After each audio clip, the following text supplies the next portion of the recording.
Mesdames et messieurs, bonjour, bonjour à tous. Merci à la chaire UNESCO, merci d'être nombreux aujourd'hui pour nous écouter. Mon intervention va essayer de faire le lien et de vous donner quelques balises, en fait, entre ces premiers discours qui ont été tenus et ce qui suivra, c'est-à-dire les interventions de nos acteurs engagés sur ces questions de santé. Voilà l'idée. Voilà en tout cas la commande à laquelle je vais essayer de répondre. Je vais d'abord commencer par me présenter. Donc moi, je suis Philippe Curie, je suis enseignant-chercheur à l'université Clermont-Auvergne. Membre de la chaire, je participe à ces travaux depuis le premier mandat. Je m'intéresse en tant qu'enseignant-chercheur à justement ce qui nous réunit, hein, et ce qui va constituer finalement le cœur de cette matinée, c'est-à-dire cette question des capacités individuelles et collectives. Madame Berling y faisait référence tout à l'heure, cette nécessité d'un engagement de tous, par exemple sur les questions de littératie. Vous allez voir que je vais reprendre, et merci Madame hein, pour cette feuille de route que vous nous donnez à voir, je vais reprendre un certain nombre de points qui ont commencé d'être développés dans cette diapo-là. Un certain nombre de points autour de finalement le contexte, mais le contexte a été très bien décrit, donc je vais passer rapidement sur celui-ci, avec des problématiques qui sont liées, par exemple, à ce qu'on a connu dans le cadre de la pandémie de Covid-19 et la manière dont, au jour d'aujourd'hui, dans un contexte très mondialisé, euh, nos capacités à répondre de manière coordonnée et cohérente sont interrogées de plus en plus, en tout cas, me semble-t-il. La participation des publics, Madame Berling a terminé sur un certain nombre de mots-clés qui disent un peu les valeurs dont je ne doute pas que vous les partagez avec nous, euh, et en particulier cette question de la participation des publics sur ces questions de santé qui les concernent en premier lieu. Et puis, toujours dans les contextes, il y a cette question de la vulnérabilité des publics et de notre intention dans les pratiques que l'on met en place, collectives, individuelles, de répondre aux plus vulnérables, aux besoins des plus vulnérables. Donc ça appelle, ces éléments de contexte, à un certain nombre de défis, selon moi. Le premier défi, c'est qu'en termes de pratiques de promotion de la santé, on doit essayer de faire en sorte, pour répondre de manière cohérente, ce que je disais à l'instant, à mettre en œuvre des stratégies qui sont des stratégies multiniveaux dans le type de professionnels, par exemple, qui va intervenir autour de ces pratiques, multiniveaux autour de notre capacité à penser global, mais aussi local, et en particulier au niveau local, d'essayer de répondre aux besoins, au plus près des besoins en tout cas, des publics auprès desquels nous intervenons, nous, acteurs engagés en promotion de la santé. Et puis, ça a été relaté également, cette question des déterminants de santé qui amène à des approches intersectorielles, euh, qui est un défi aussi pour la promotion de la santé. À mon avis, en tout cas selon moi, c'est possible à deux conditions. Le fait d'avoir des professionnels qui soient des professionnels compétents sur ces questions de promotion de la santé, nous y participons, vous y participez. C'est une condition, mais c'est aussi un défi de bien des manières. Et puis, ça a été dit aussi, l'engagement de tous, des institutions, des associations, des collectivités, d'un organe comme la chaire UNESCO, le centre collaborateur OMS également. Donc, je ne dis rien de nouveau par rapport à ce que mes prédécesseurs ont exposé, mais je crois qu'il était important, déjà dans un premier temps, de replacer ce cadre-là. Et vous voyez que ce cadre-là, il fait consensus au moins entre les personnes qui sont ici sur l'estrade.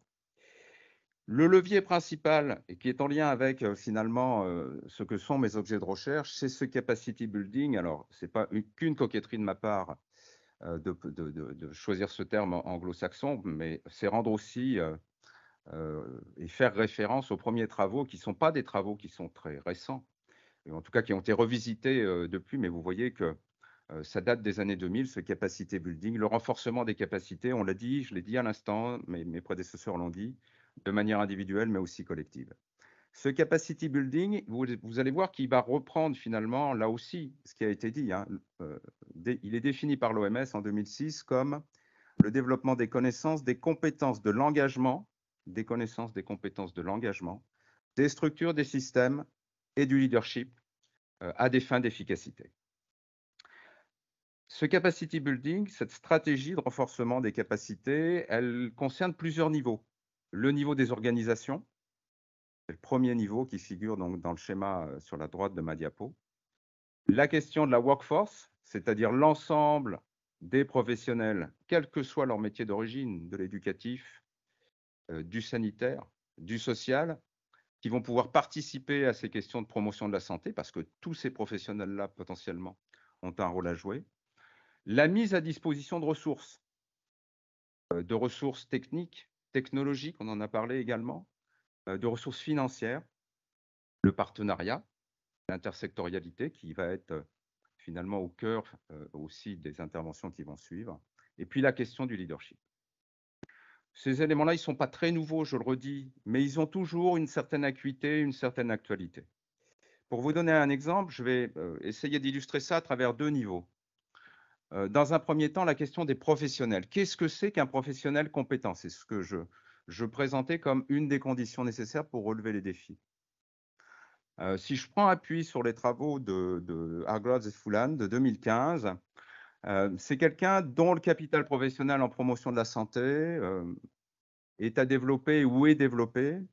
Et ce capital professionnel, on peut si je reprends là aussi les travaux et la définition qu'il en est donnée, le scinder en trois formes de capitaux.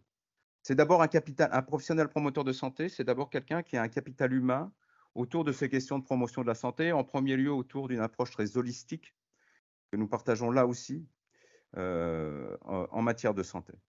C'est quelqu'un qui a une connaissance assez précise finalement des publics et des contextes, y compris le contexte politique qui est le sien. C'est quelqu'un qui, dans sa pratique professionnelle, est en capacité de la définir et de faire le lien avec ces éléments d'intermétier que sont les questions de santé. Quelqu'un qui partage les valeurs qui sont les nôtres, qu'on a rappelées, et qui a un certain style professionnel. Donc c'est un ensemble de connaissances, de compétences en lien avec l'exercice d'une profession qui a à faire avec les questions de santé.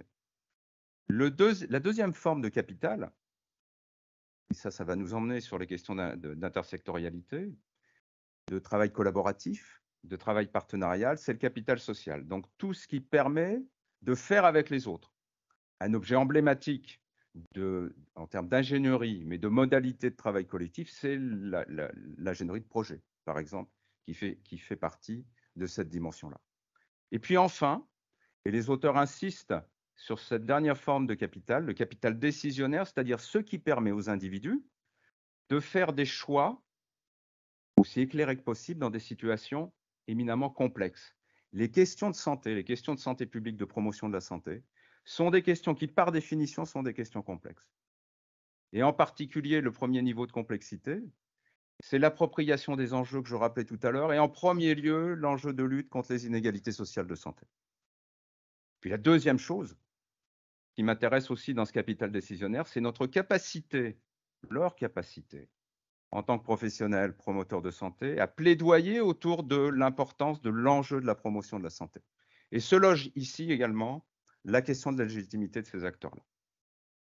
Donc c'est un capital, de mon point de vue professionnel, qui permet d'avoir ces connaissances, ces compétences nécessaires pour relever les défis que je pointais tout à l'heure, que nous pointions collectivement tout à l'heure.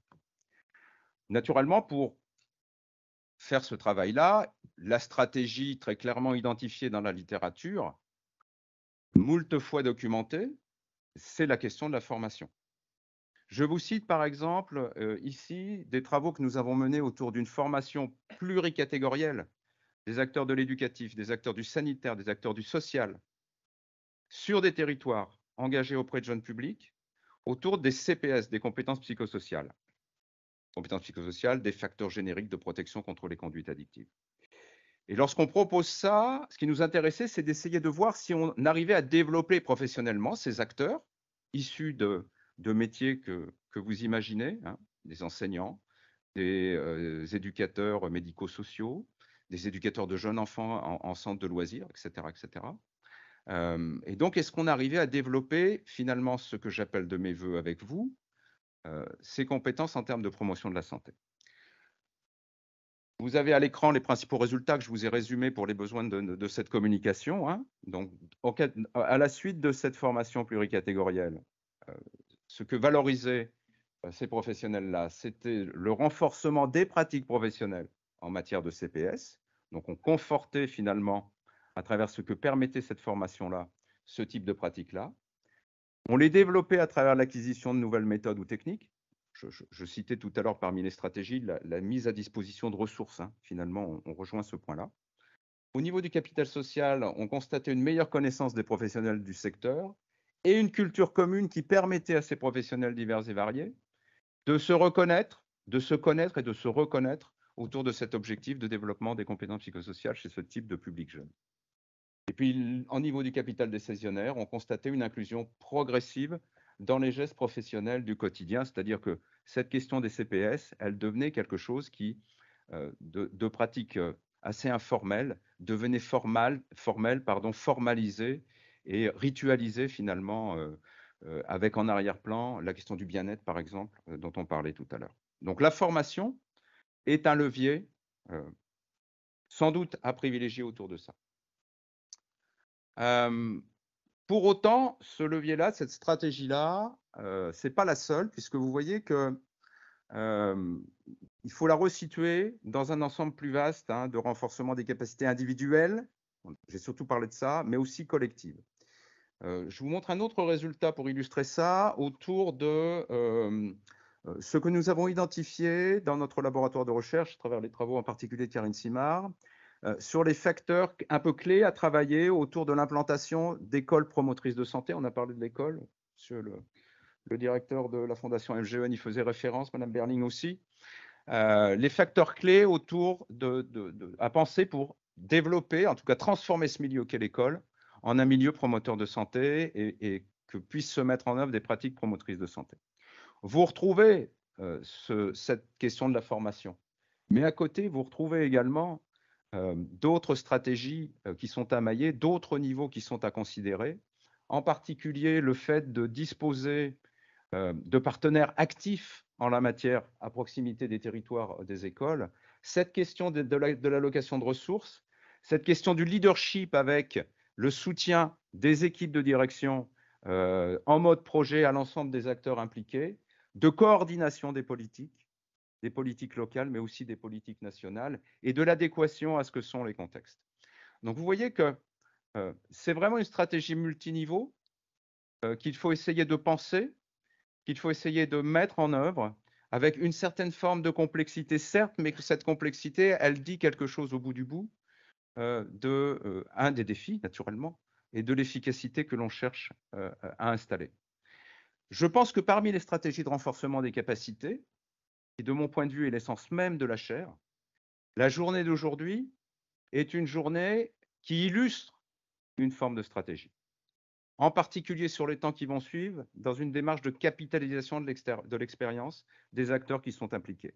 Cette démarche de capitalisation de l'expérience, ce qu'on va vivre ensemble, elle est une des dimensions aussi des données probantes, qu'elle faisait référence Madame Berling. Donc je pense que, et merci une fois de plus d'être là, si nous voulons véritablement créer les conditions de la santé de tous, ce qui nous réunit aujourd'hui peut être aussi un point de départ, en tout cas une pierre importante autour de l'atteinte de cet objectif-là. Je pense que nous allons parler de niveau, je pense que nous allons parler de stratégie, je pense que nous allons parler de processus, et c'est ce qui va nous intéresser dans la diversité des expériences qu'on va vivre. Et je vous souhaite une bonne journée, naturellement. Merci beaucoup.